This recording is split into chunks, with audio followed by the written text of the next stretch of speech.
Welcome back to Combat Mission Battle for Normandy for the 5th mission of the Scottish Corridor campaign. We are taking B Company, 2nd Argyle and Sutherland Highlanders, and pivoting west to clear the village of Mondrainville in order to protect the flank of the battalion as it pushes for the bridges over the Odon at Tourmaville. Mondrainville is a lot less clustered than the villages of Colville and Tourville that we encountered in the last mission. Instead of narrow streets and claustrophobic back gardens, it's basically a few farms separated by some large orchards. These orchards are the objectives for this game.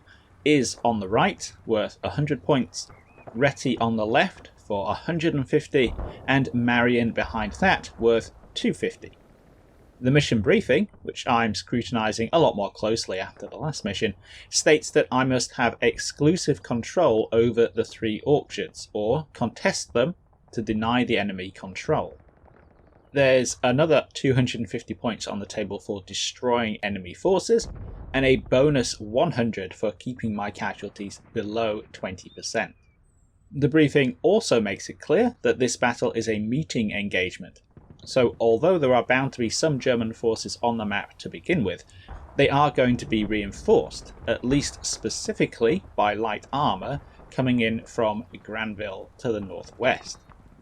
So on top of securing the orchards, I also need to bear in mind the threat of incoming enemy forces and consider the potential window for early gains before they arrive.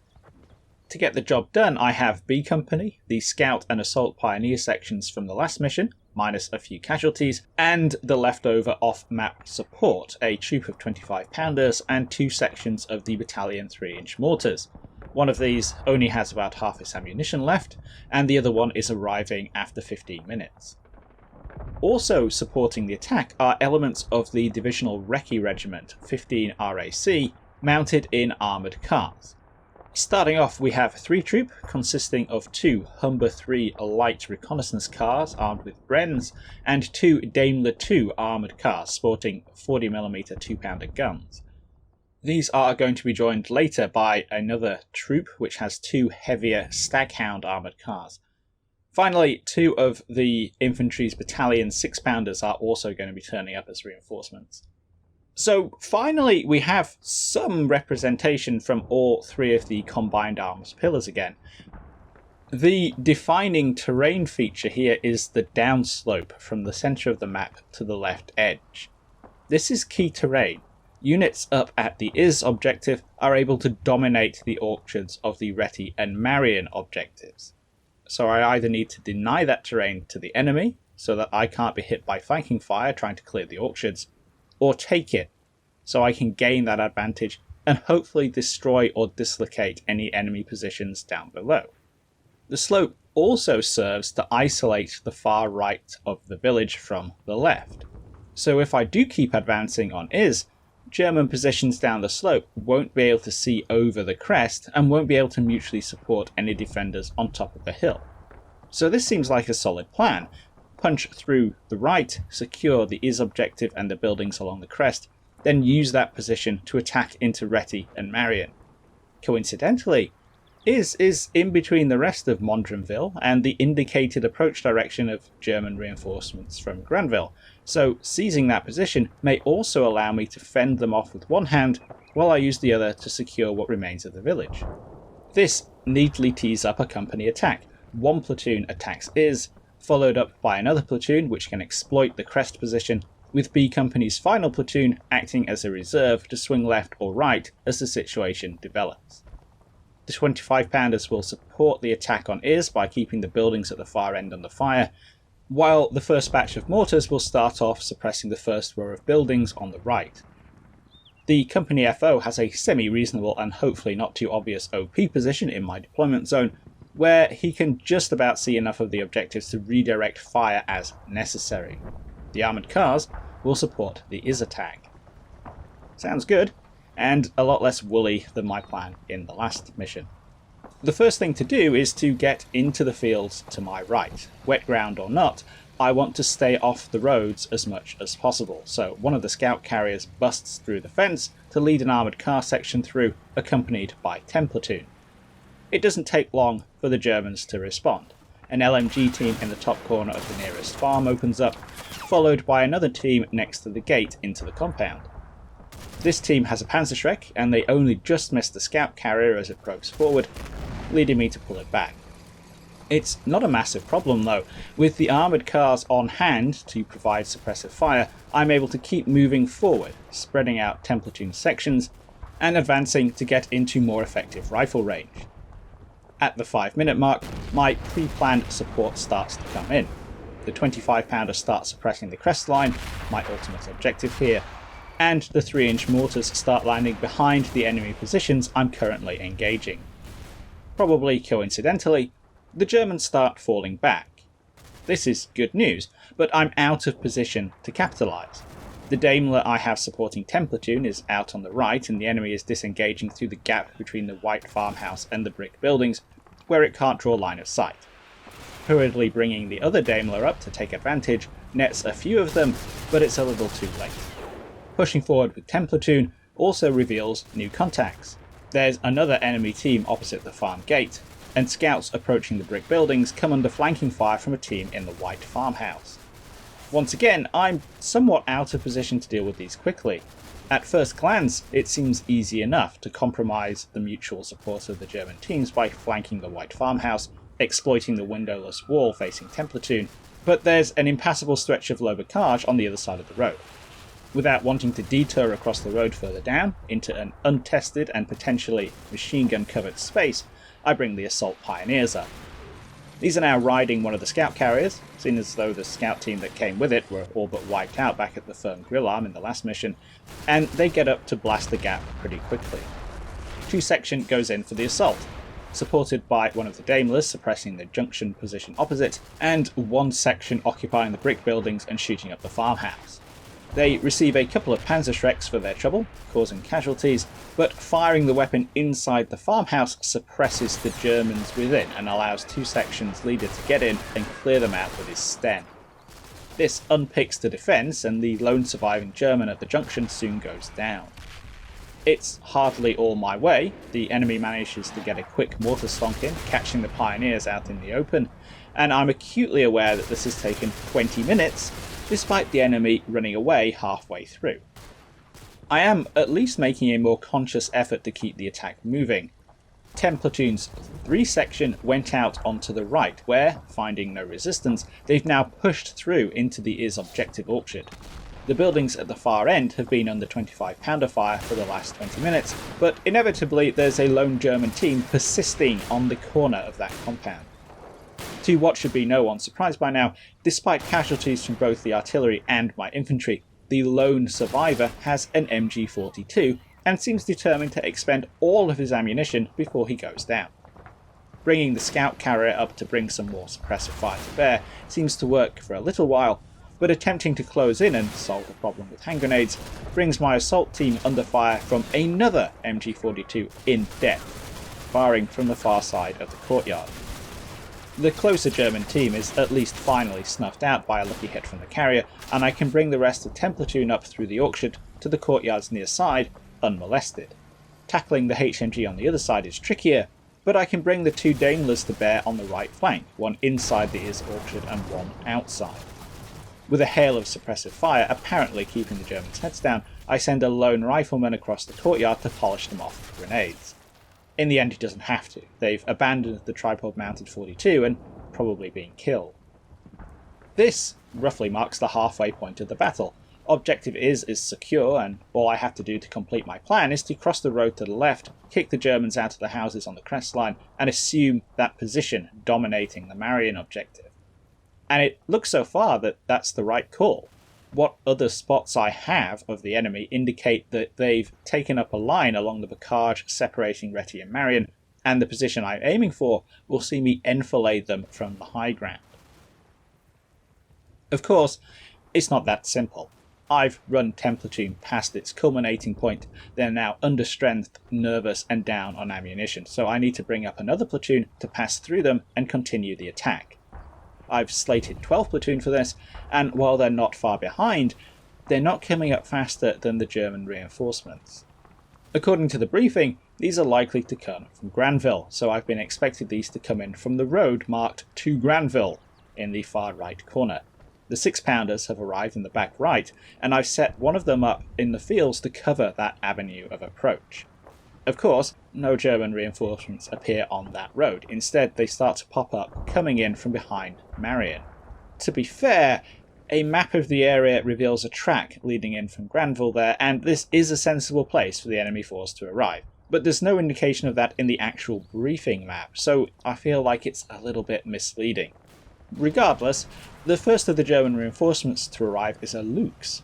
This is an actual Panzer II, mounting a 20mm cannon and operating as a kind of light reconnaissance tank. It runs down the road separating Is and Marion, before turning off into the gardens to cover the Retty orchard, pretty much exactly where I want to be. This is followed by a 222 armoured car, also mounting a 20mm cannon, which gets bogged in a cluster of 25-pounder craters on the road. Some of my infantry from 10 Platoon engage it, having moved across the Is courtyard, and are engaged in turn by first a machine gun, somewhere to their front, and then what turns out to be a 50mm anti-tank gun. The 222 frees itself and gets into position, adding its cannon to the party, alongside some scattered automatic fire from German teams in the top of Marion, but I've managed to bring 10 Platoon's Piet up. For once, the gunner proves to be neither blind nor inaccurate, and nails the 222 in the side with no problems whatsoever. Naturally, the Piet curse is just toying with me, and the team is quickly wiped out by a shot from the AT gun. That 50mm gun is a significant complication. It covers the road and open ground between Is and Marion, so I will have to deal with it in order to cross. This is another delay, but I don't think it's a critical one. I'm still feeding 12 Platoon into the fight, 11 Platoon is still back in the deployment zone and needs time to come up, plus I'm engaged in a firefight across the road with the German troops in the top of Marion. I can also use this time to bring in the second 3-inch mortar section. 10 Platoon's HQ is now set up in the attic of the Is farmhouse, where it's got a good view over the German units defending the Marion line. This confirms that this is the enemy's main line of resistance here, so I start organising a fire mission with the forward observer. Meanwhile, the 50mm pulls off some kind of trick shot, where it manages to not only get a hit in on one of the Is buildings where I didn't think it had line of sight, but wipe out almost every soldier firing from the top floor with some magic shrapnel. I'm already moving one of the 2-inch mortars to try and snuff it out, and after a few turns it looks like the 50mm is out of action or at least suppressed. I've mopped up the enemy right across the street in the meantime, and have taken the opportunity to run some infantry across under cover of smoke. They make it without being engaged by the 50mm, but the Lux is just around the corner.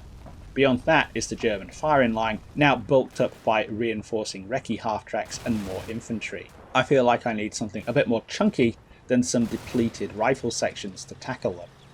Armed with a 37mm gun, plus coaxial and hull machine guns, one of the recently arrived Staghounds will do nicely. Running one out around the back of Is and hooking in towards Marion with a 2-inch mortar smokescreen on the 50mm position, the Staghound spots the Lux and opens fire. One shot is enough to brew the Panzer II up, but on the next turn the smoke has dissipated and the 50mm, because of course it's not dead, nails the Staghound in the side before it can reach cover in the top of Marion. There are now 15 minutes on the clock. The smoke I tried to shield the unfortunate Staghound with on the last turn has now built and masked the 50 again, so I take the chance and push one of the Daimlers forward. There's a harrowing half minute as it painfully negotiates the wrecks of the 222 and the Staghound, but it manages to squeeze through into the garden. This is exactly where I want it to be, but there are German troops just on the other side of the low bocage ahead, and getting too close to them is a bad idea. I need to get more infantry up. The first team I send in from 12 Platoon's 3 section are pinned before they can approach the bocage, then break and for some reason try to run further along the top of the objective. They have at least distracted the nearest German infantry, allowing the platoon Piet to creep into the top floor of their building and knock out the nearest half-track. There are clearly far too many Germans in there for me to just dribble infantry forward. I need to concentrate more bodies, which is somewhat perilous under the watchful eye of that 50mm. On closer inspection, there's a flanking route on the right that is totally masked from the AT gun by the slope, so off goes the 2nd Daimler. Once it's in position, it not only guns down the AT gun crew, but spots another 222 down the slope and knocks it out. Exploiting into the enemy rear, I roll the Daimler down a track, but it suddenly comes under a barrage of stick grenades. The lone survivor of the 50mm ammo bearer team is lying in the grass just behind the gun position and manages to immobilise the armoured car before it finishes them off. The Daimler makes another spot from where it's stuck and takes out a 223 armoured car in the back of Marion, but getting in behind and rolling the objective up from the rear is clearly now not an option. With only a few minutes to go and a hastily readjusted 3-inch mortar stock to support my equally hastily accumulated troops at the top of Marion, I bring them forward to try and seal the deal. The mortars are off target and don't do much to suppress the Germans, but my infantry manage to put out the best storm of fire they can. Plenty of Germans go down, including 3 killed by the same grenade next to the wreck of the Lukes, and some of them up and run, but just as many turn round and fire back. At the bottom of the hill is a Panzer IV, which adds its 75mm gun to the fight, in contrast to the Daimler, which apparently can't actually see anything. After a couple of turns, it's clear the Germans don't care about their horrendous positional disadvantage and are actually winning the firefight. I pull my troops back, maintaining a position in Marion to contest it, but not sticking it out. The game spills into overtime, but now that there is no immediate contact, there's not much to be gained by hanging on for the timer. Cease-firing reveals a British minor victory. I've scrounged up 253 points between securing Is and mangling the German force, though at the cost of 22 dead and 25 wounded, plus the knocked out staghound. The Germans are worse off, with 34 dead, 37 wounded, 3 missing, which is a surprise, I don't remember taking any prisoners, as well as losing the Lukes and 6 assorted half-tracks and armoured cars. They've failed to secure any of the objectives or keep their casualties down, leaving me with the highest score. A victory is nice, but it's hard to say whether it was worth it. B Company's lead platoons have been decimated, and 11 Platoon, who I swerved away from the meat grinder to make sure the close end of Retty was actually clear, something which was completely torpedoed when fleeing SS troops from the Marion line ran into it and contested it at the last moment, also suffered some losses. Added to the losses taken by C Company in the last mission, the campaign's 2 core companies of 2nd Argyle and Sutherland Highlanders are starting to look pretty threadbare, and they still have 4 missions to go. So, could I have done things better here? Ultimately, I think the plan was solid. That position on the crest at the top of Marion is still the map's key terrain, and although taking it in the battle didn't yield some kind of immediate success, simply being there makes the Bocage line below entirely untenable. The AI can't react to that, but I don't think any humans would hang around under that threat. And of course, attacking the Marion line from the front would probably have resulted in significantly worse results. Ultimately though, I couldn't bring enough firepower to bear to make the flanking move decisive. That's in part the familiar experience of playing with British infantry, though the Daimler being unable to brass up the hedgerow was a serious disappointment. But the German line was only thinly held before their reinforcements arrived about halfway through. The battle may have gone very differently had I been faster off the mark. Trying to find a balance between speed and security when even tiny teams or individual soldiers can inflict disproportionate casualties and obstinately refuse to do anything except fight to the bitter end is immensely frustrating. But while it's easy to focus on the British difficulties, or at least my difficulties, I think it's also worth pointing out that the German setup here was an effective defence in depth, forcing me to slow down and mount an attack on one isolated but mutually supportive position after another because I couldn't afford to ignore them, bought enough time for the German reinforcements to arrive. Reinforcements who notably arrived after the preparatory bombardment was done. These are some solid defensive tactics. Regardless, with its right flank protected by success here at Mondrainville, C Company, or what's left of it, is going to attempt to punch past Tourmaville for the bridge over the Odon. Hope you all enjoyed this video and found it interesting. I'll catch you in the next one.